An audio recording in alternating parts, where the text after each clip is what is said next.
Assalamualaikum warahmatullahi wabarakatuh. Perkenalkan nama saya Pranamuk Salmina dengan NIM 2417 2018. Di sini saya akan menjelaskan rangkuman video tentang jalan panjang dan sains. Nah, rangkuman video tersebut menjelaskan pentingnya pendidikan, khususnya dalam STEM, sains, teknologi, engineering, dan mathematics untuk kemajuan Indonesia. Nah, skor Indonesia dalam PISA masih rendah, itu di peringkat 71 dari 78 negara, menunjukkan perlunya perbaikan dalam sistem pendidikan baik di rumah maupun di sekolah. Selain itu, jumlah mahasiswa dan ilmuwan di Indonesia di luar negeri sangat minim, terutama di universitas ternama dunia seperti di Amerika, Inggris, Jepang, dan Eropa. Contohnya hanya 8.500 mahasiswa Indonesia di Amerika Serikat, jauh dibandingkan 400.000 dari Tiongkok. Di bidang STEM, hanya 82 orang Indonesia meraih gelar S3 di AS pada tahun 2021. Sementara dari Tiongkok hanya 6.500 orang. Video ini juga menghadirkan 3 ilmuwan Indonesia di universitas top dunia, yaitu Sastia Putri dari Osaka University Bioteknologi, ada Bagus Muijadi dari University of Nottingham, Ilmu Alam, dan yang terakhir ada Haryadi Gunawi dari University of Chicago, Ilmu Komputer. Nah, kesimpulannya adalah pendidikan STEM dan representasi Indonesia di universitas dunia harus ditingkatkan. Kolaborasi dengan ilmuwan diaspora bisa menjadi kunci untuk kemajuan bangsa.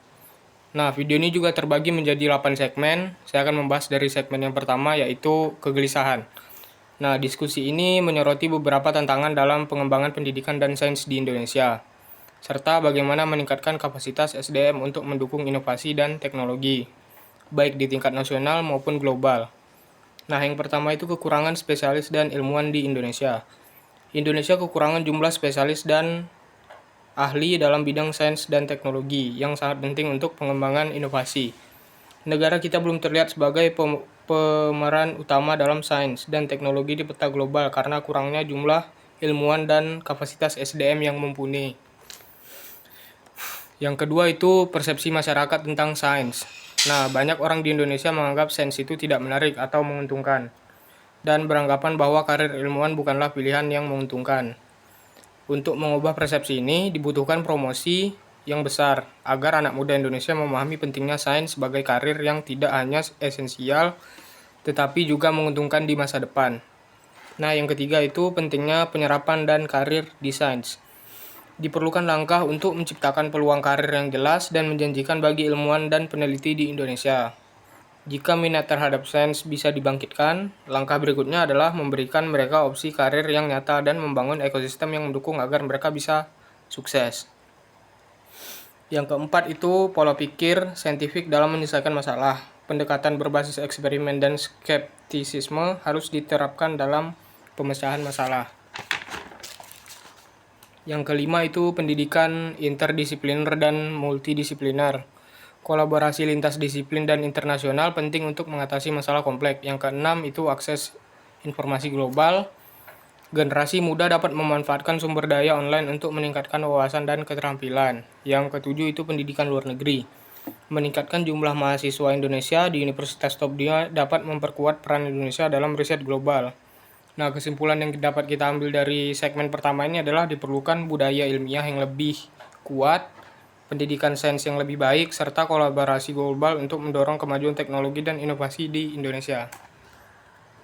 Nah, kita masuk di segmen kedua, yaitu membangun komunitas epistemik. Indonesia perlu meningkatkan budaya literasi, menjadikan pendidikan tanggung jawab kolektif, dan memanfaatkan kearifan lokal untuk membangun karakter bangsa. Strategi yang jelas dalam mencetak ilmuwan, dukungan kebijakan, serta infrastruktur dan ketahanan mental dalam menghadapi kegagalan juga penting. Dengan ekosistem pendidikan yang kuat, Indonesia dapat menghasilkan generasi unggul di masa depan. Terus segmen yang ketiga itu dari rumah ke Senayan. Indonesia perlu membangun ekosistem pendidikan yang kuat dengan menanamkan budaya literasi sejak dini, memanfaatkan kearifan lokal, serta melibatkan keluarga dan masyarakat. Dukungan kebijakan, pendanaan, dan infrastruktur sangat penting untuk mengembangkan ilmuwan yang mampu memecahkan masalah bangsa. Selain itu, ketahanan mental dan pendekatan interdisipliner harus diperkuat agar generasi mendatang dapat berkembang dan berkontribusi secara maksimal. Segmen yang keempat yaitu pulang atau berkarya di luar. Nah, pembicaraan ini tuh membahas cara bangkit dari keputusasaan dan mencapai skala lebih besar melalui beberapa poin utama. Yang pertama itu mengatasi fokus berlebihan pada akademik. Nilai seperti IPK bukan satu-satunya tolak ukur keberhasilan, penting melihat potensi secara lebih luas. Yang kedua itu aliran informasi dan kesempatan. Informasi harus mengalir dengan baik, agar peluang lebih terlihat dan dapat dikembangkan. Yang ketiga itu dukungan top-down dan investasi jangka panjang. Pemerintah perlu berinvestasi dalam AI dan pendidikan untuk membangun infrastruktur yang mendukung talenta. Yang keempat itu peran diaspora dan kolaborasi. Diaspora dapat menjadi jembatan pembangunan dengan berperan sebagai agen perubahan dan bekerja sama dengan institusi lokal. 5. Pendidikan sebagai investasi masa depan. Untuk mencapai ekonomi berbasis pengetahuan, pendidikan harus berorientasi jangka panjang dan tidak hanya berfokus pada akademik. 6. Kepemimpinan dan perubahan budaya. Transformasi budaya pendidikan diperlukan di berbagai level untuk mencetak talenta unggul. Nah, kesimpulan yang dapat kita ambil dari segmen keempat adalah dengan infrastruktur yang kuat, kebijakan berkelanjutan dan kolaborasi diaspora lokal, Indonesia berpotensi menjadi pemimpin dalam ekonomi berbasis pengetahuan. Segmen yang kelima, yaitu judulnya politisasi edukasi. Pembicaraan ini membahas adaptasi sistem manajemen riset UK ke Indonesia dengan mengambil nilai positif dan menyesuaikan dengan konteks lokal. Poin utama dari segmen 5 adalah 1. Pemisahan peran dalam riset. UK memisahkan pemberi dana, pelaku riset, dan penilai kualitas untuk menjaga check and balance. Yang kedua itu pertimbangan ideologis dan konteks lokal. Keberhasilan riset tidak hanya bergantung pada sistem demokratis, tapi juga arah kebijakan yang sesuai dengan nilai lokal. Sedangkan yang ketiga itu politisasi dan birokrasi. Keterlibatan pemerintah riset beresiko menimbulkan konflik kepentingan dan membatasi kebebasan akademik.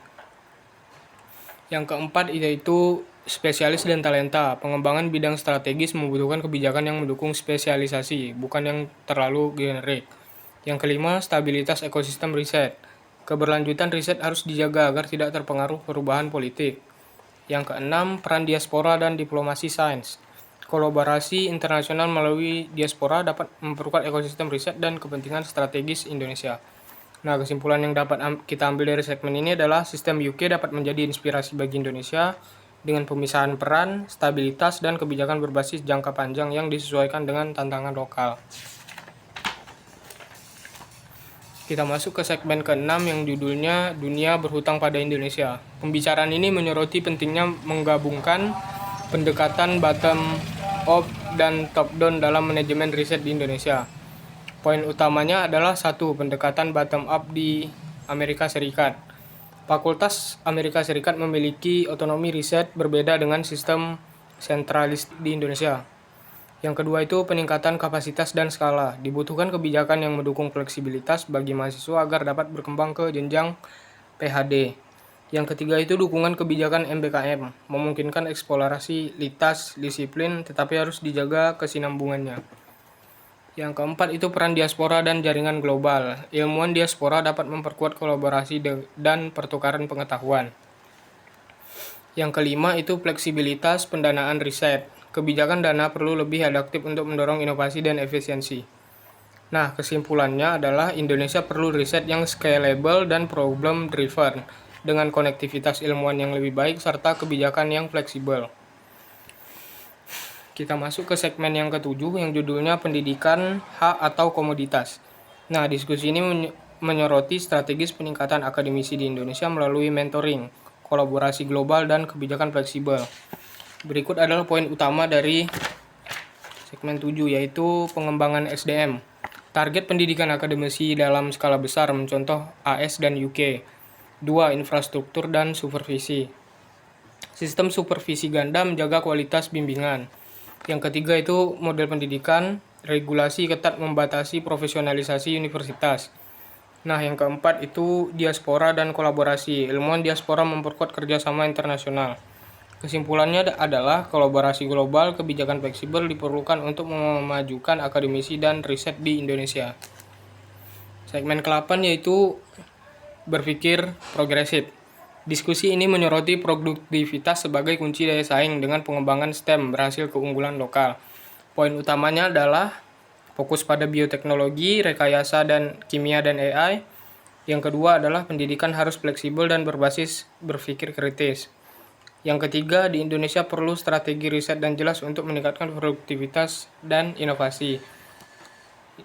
Nah, kesimpulannya adalah sains dan pendidikan harus menjadi prioritas nasional untuk mencetak inovator dan meningkatkan daya saing global. Sekian dari saya, terima kasih.